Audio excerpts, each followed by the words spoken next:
Salut la compagnie, j'espère que vous allez bien. Aujourd'hui on se retrouve dans une vidéo ongles. Si jamais vous débarquez sur la chaîne, que vous ne savez pas encore, je fais des vidéos ongles et des vidéos maquillage. Et aujourd'hui c'est une vidéo ongles que l'on va faire ensemble.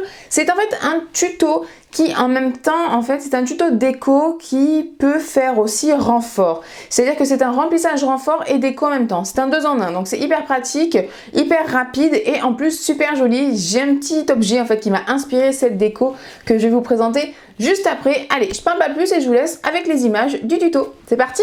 Allez, let's go!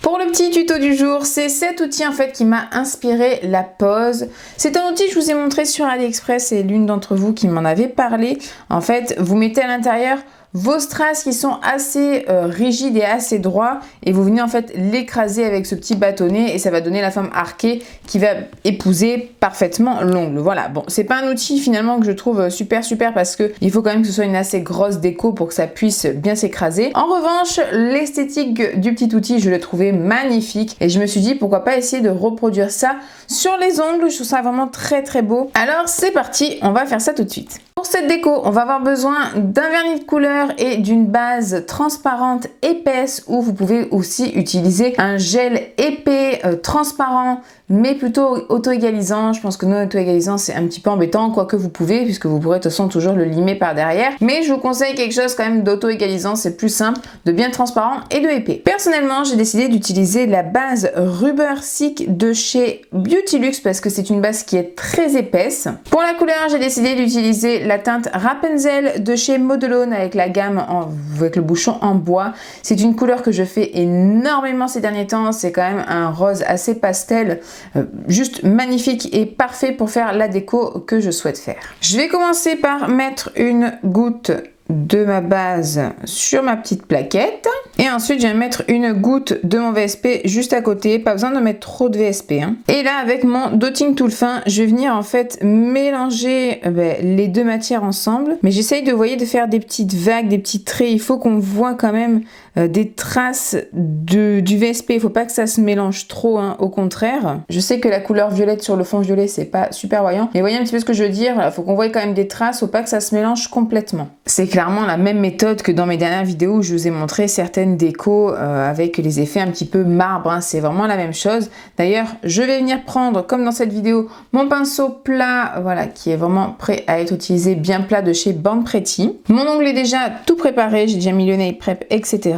Et là donc je vais venir, comme dans la vidéo, venir prendre en fait la matière par dessous, hop, et je vais venir l'appliquer. Alors vous voyez, je vais directement en fait faire mon petit renfort avec ce produit, donc directement avec ma base. C'est pour ça que je voulais une base épaisse pour que je puisse directement faire mon remplissage avec et qu'elle puisse quand même tenir sur l'ongle le temps de travailler ma petite mixture. Hop, je vais venir en reprendre.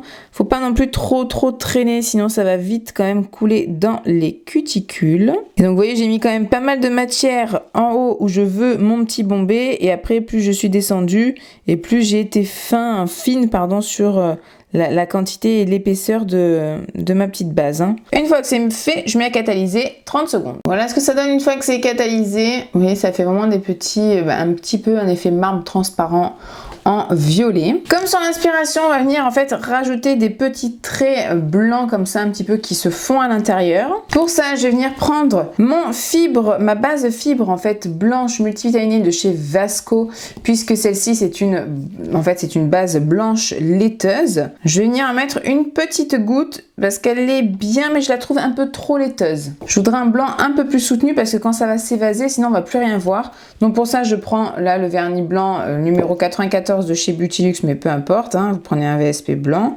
Je mets une petite goutte blanche à côté et je viens mélanger les couleurs entre elles. Ça va nous faire du coup un blanc laiteux mais plus opaque. Voilà ce que ça donne. Maintenant, je vais venir prendre mon Blossom Gel. Vous savez, c'est donc le produit qui fait que les vernis s'évasent en fait quand vous l'appliquez. Je vais venir vraiment bien racler parce que je veux vraiment mettre qu'une fine couche sur mon ongle. C'est vraiment juste histoire que ça aide à se flouter, mais vraiment faut en mettre très peu, sinon dès que vous en mettez un petit peu trop, ça coule direct dans les cuticules et tout, c'est un peu embêtant. Et avec mon pinceau Nail Art 3 de chez Nails Company, je viens prendre un peu de ma petite mixture de blanc. Et là, je viens faire des petits traits, un peu, voilà, des effets marbre. Vraiment, comme ça, quoi, à l'instinct, je laisse faire mon imagination. Et ça s'évase très très rapidement, donc vous n'avez pas besoin d'attendre 3 heures. Et une fois que c'est évasé, je mets catalyser 30 secondes. Voilà ce que ça donne à la sortie de la lampe. Et pour la finition, je vais appliquer la Top Shine, c'est la 700 de chez SP Nails, parce que ça fait un moment que j'ai pas appliqué et franchement, elle est vraiment très très bien. Elle est brillante. C'est une texture qui se tient relativement bien, donc elle ne coule pas de suite dans les cuticules, donc ça c'est quand même pratique.